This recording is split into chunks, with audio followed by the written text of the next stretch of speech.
And welcome. Today we're taking a look at mastering inside of Adobe Audition. I am still learning about mastering, but this is basically what I used to make my tracks sound a little better. Now, let's see if I look at this.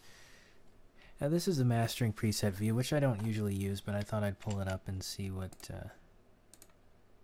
we have here.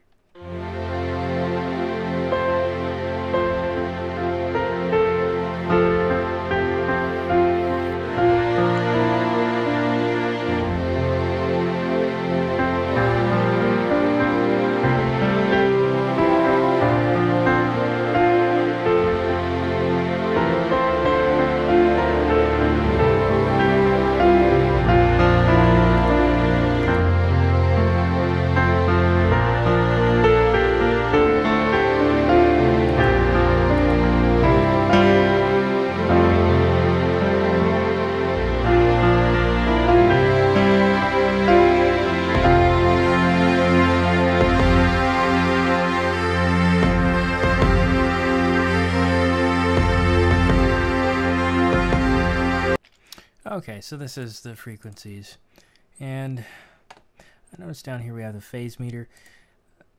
The thing is, okay, sample wave true peak, 0.89. Okay, so we're pushing it. The thing is, I don't think there's going to be too much phase because this was created all inside of a MIDI, straight from MIDI to audio. So I guess grain is in the good area.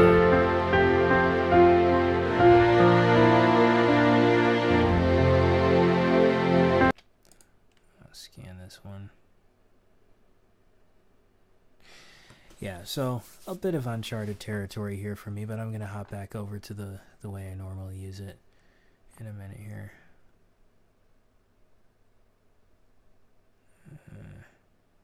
Okay, so this is what I normally do, and I'm going to pull up special. You have all kinds of things here. We have the reverbs, but I'm going into special and mastering. It's very simple. Okay, so this is the original track. We're just going to try a few effects. Normally, what I would do, actually, well, I'm going to attempt this a couple ways. First way is, let's try this.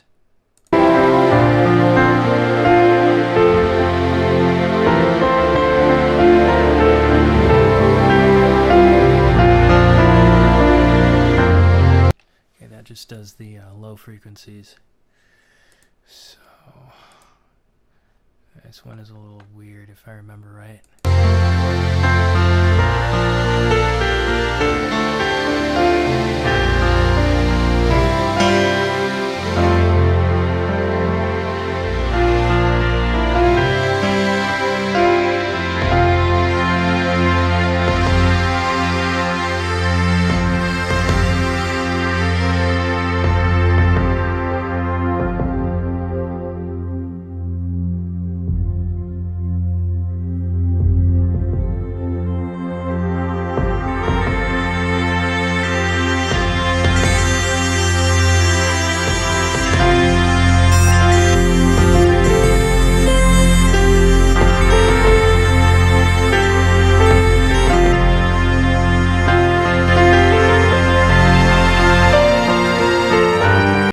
This used to be the one that I used. Now, because it's not vocals, it's a little bit...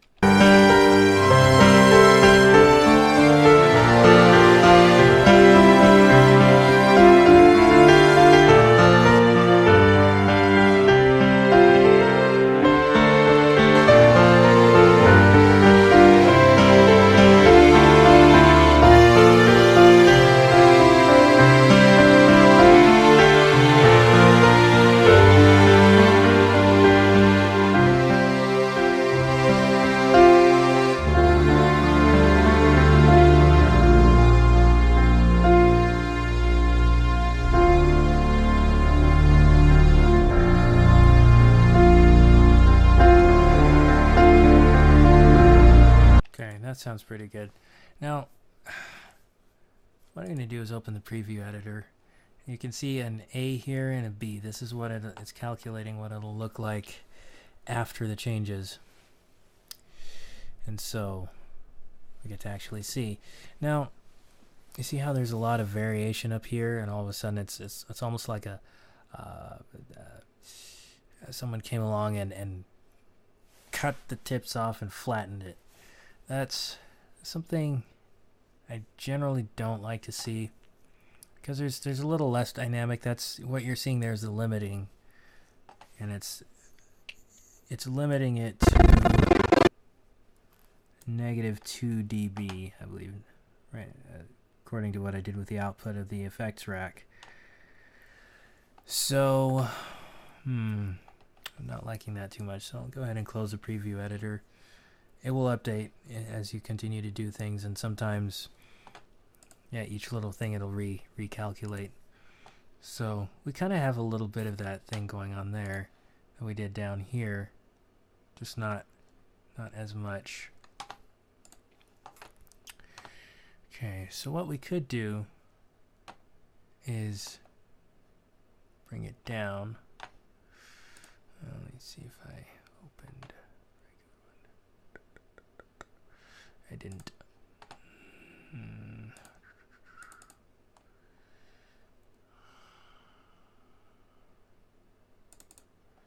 Okay, here's a little more dynamic one. You see the difference? It's the original one here. And there. So this one is a little less limited. And this one is less limited, and this one less still. Now this is actually missing some information. It's missing some string patches.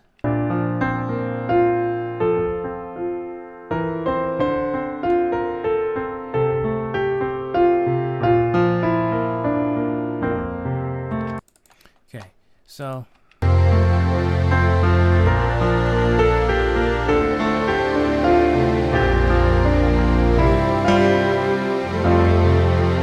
okay, so that's that one. This is the original, and then here's one with the. This is one that we did earlier with a with the string ensemble from Symphony Essentials. So this one here was an attempt to do that, but like I said, because I was running a demo, the time you can only use it for a certain amount of time, and then requires you to activate it. This is generally a few minutes, so we're missing the string part from here, but it's present here.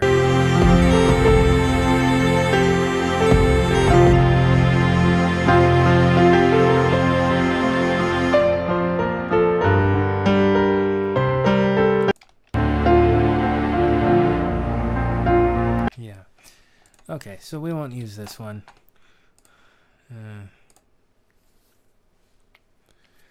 Let's go to this one, which has the full ensemble here.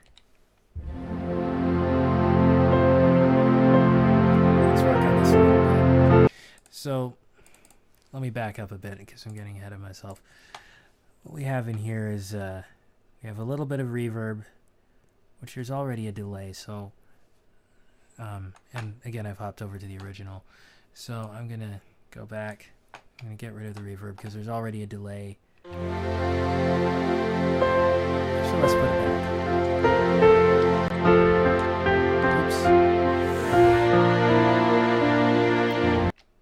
Let's redo that.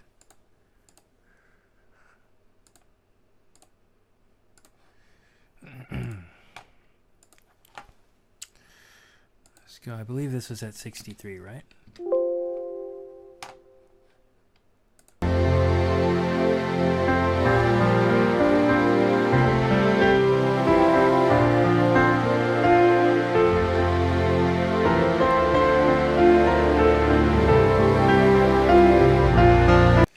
See that it's doing too much for the recording or against it.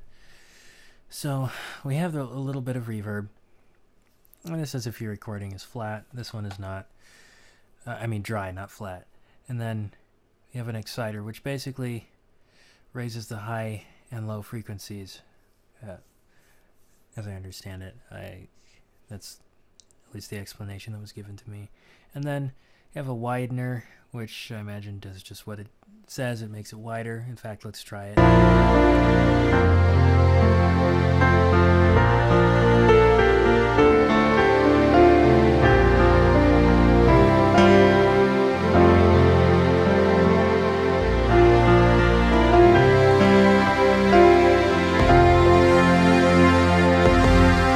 Now, loudness maximizer. This appears to be some kind of limiter that,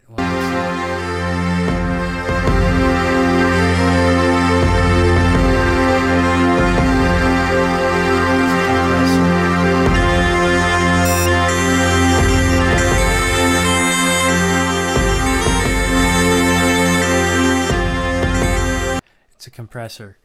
See, you could kind of hear it pumping when I cranked it up there. It was getting us as loud as it can, but not above that certain, which is why you see, if you watch the level meters here.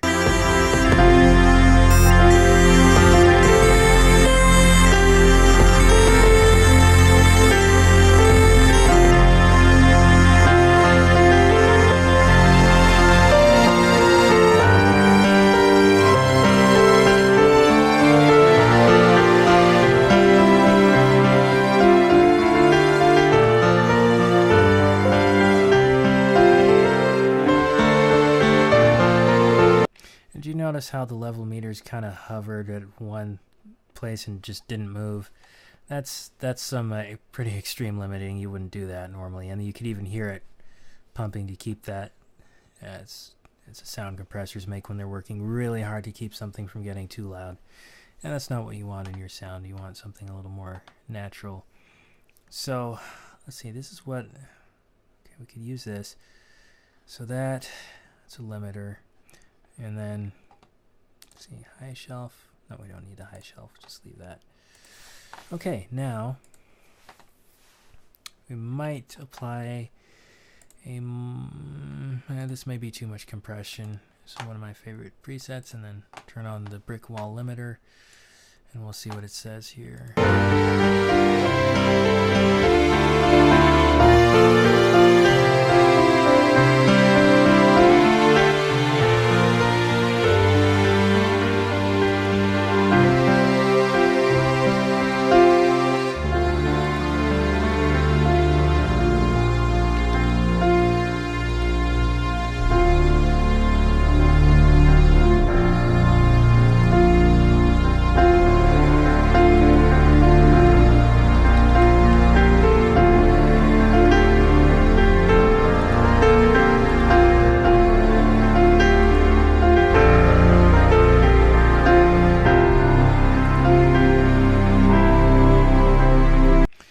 What I did there, I just changed the threshold because you don't want the compressor to be working too hard. You only want it to grab the signal that's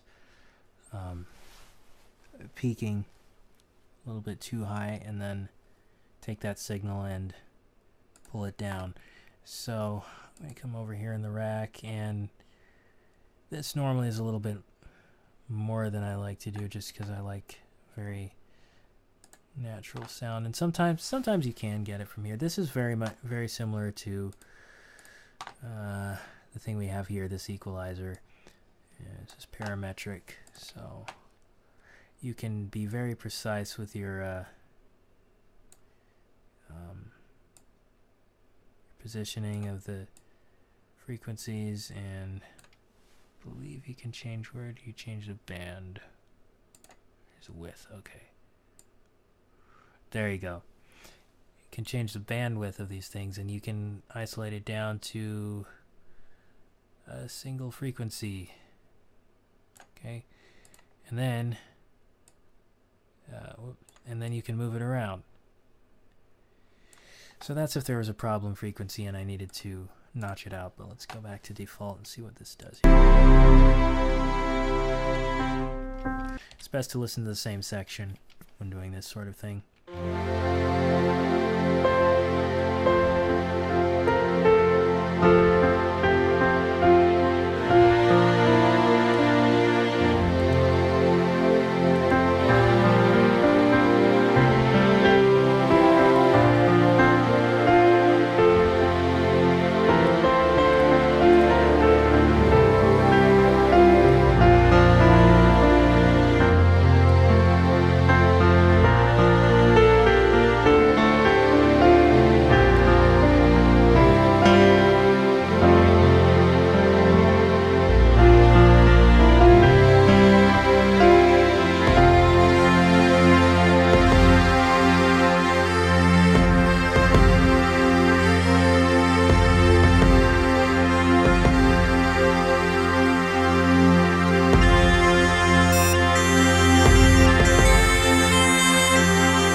let's go back.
was trying to do something here.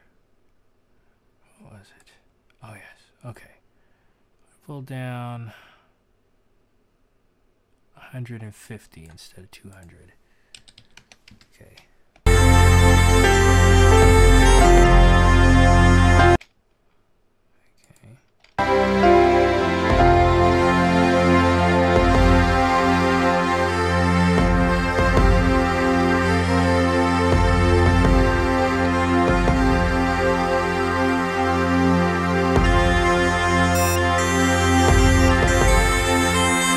See what just happened there when I moved it to 150 hertz. That took some of the thud out of the taiko drum.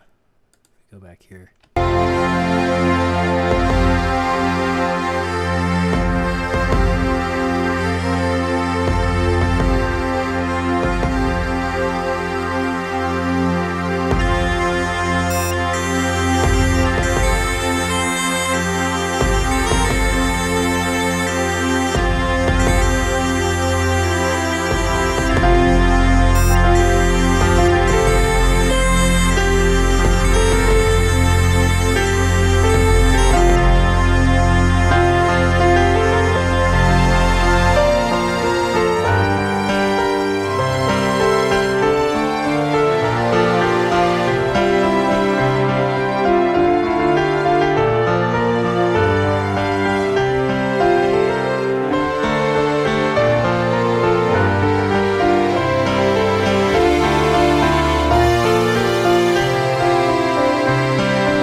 Okay, so, oops. So that's probably not something you would do. I'm just demonstrating how. Yes. There's wood in front of it.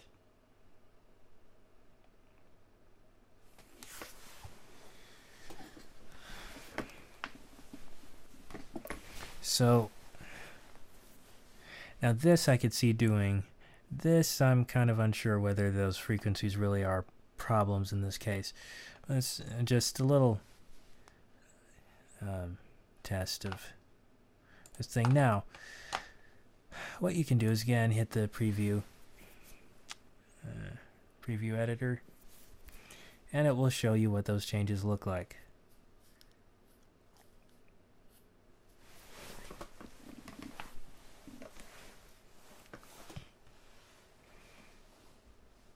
It looks basically the same. Let's see what's different. Oh, okay, we have a little bit more noise there. So what is that? Let's hop back to the beginning.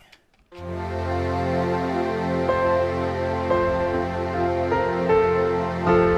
a little louder.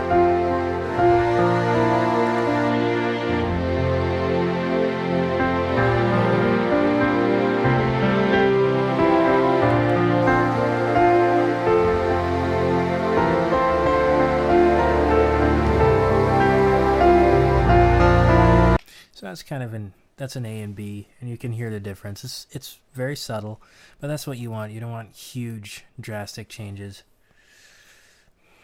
So what we can do, now that we've seen, it just makes it a little bit thicker, a little bigger, and we can go ahead and apply these effects.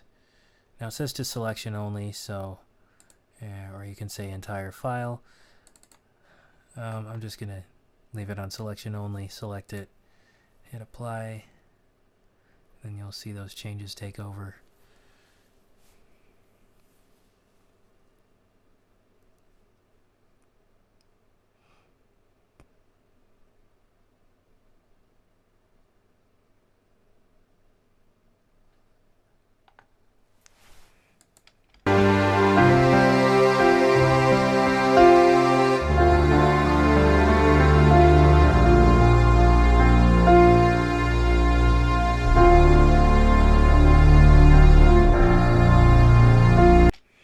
Listen to it before.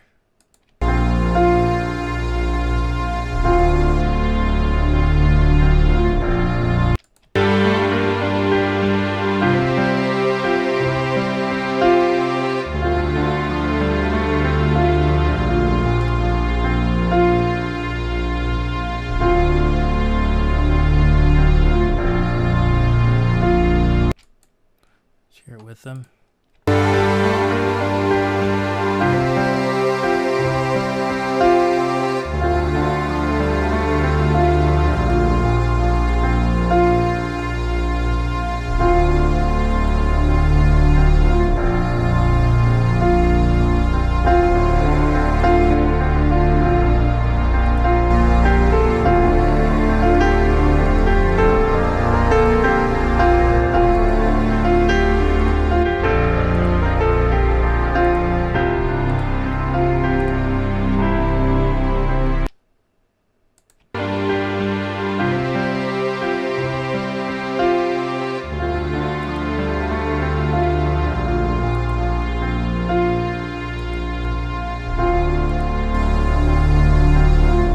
Okay, so the parametric equalizer seems to be adding a bit of warmth to it.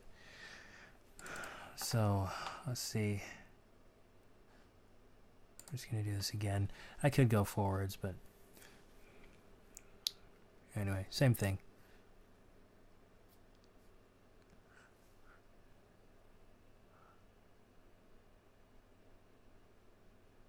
So this is like having a rack of gear right there, and you can turn the power on and off for each of them or the whole thing. Okay, so I actually like the sound of that better, so I'm going to save it. Now this is destructive, so it is changing the actual file.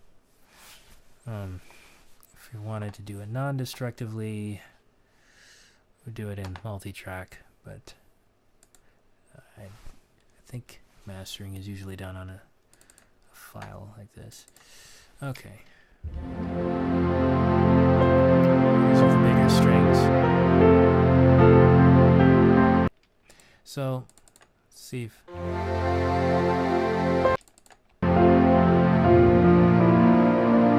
See, now this sounds like it's actually in a concert hall, and this one sounds like strings are right in my ear. So, let's see what we can do here. I may just go in the way of, EQ, and then grab a compressor, and what else? I don't know that it needs reverb, it already has reverb.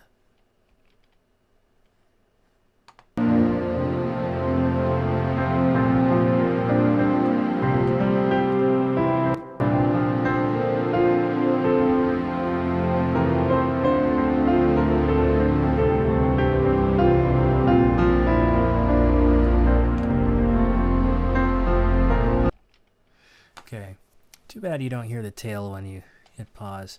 This is a CPU intensive effect. I'm going to remove that one. Okay. So let's see what we can do. That widener on the mastering effect does quite a bit. It goes quite a long ways. So one thing we can do is we can come here and we can say last applied rack. Okay. That way we don't have to go through all of that. And we'll use that as a starting point for this. Too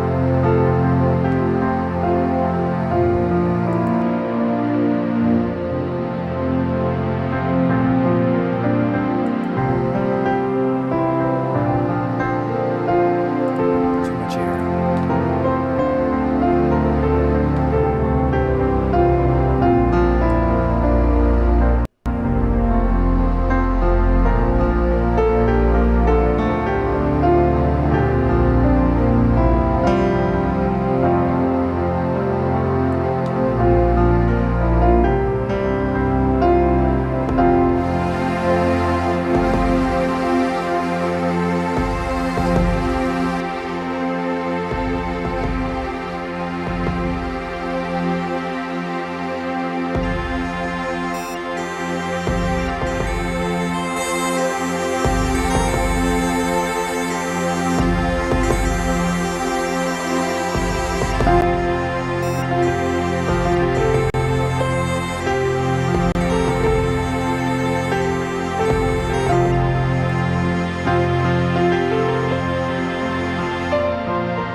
yeah, this doesn't really do much.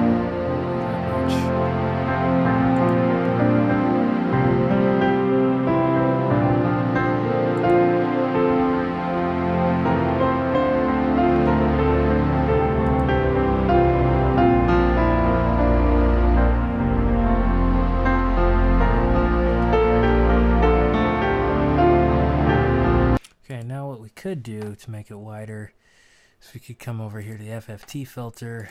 We could say, let's see.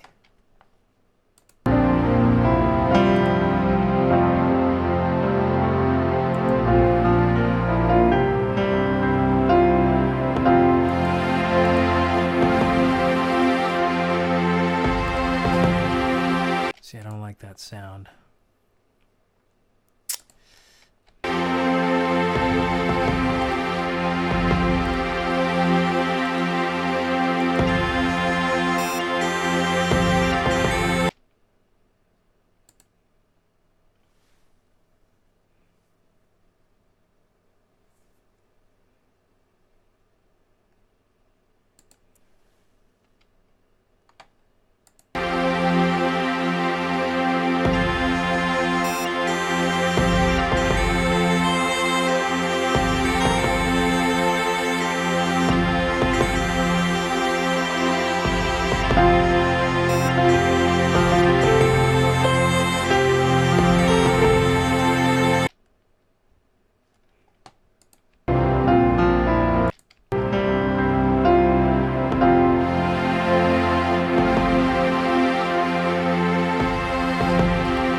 So, looks like I can do this in the parametrics. Oops.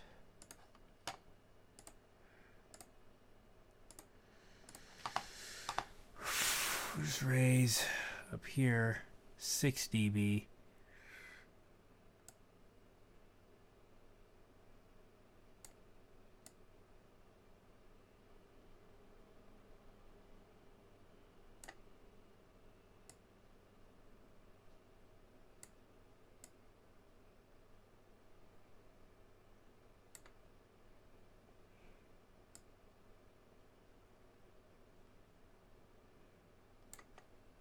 So what does that do?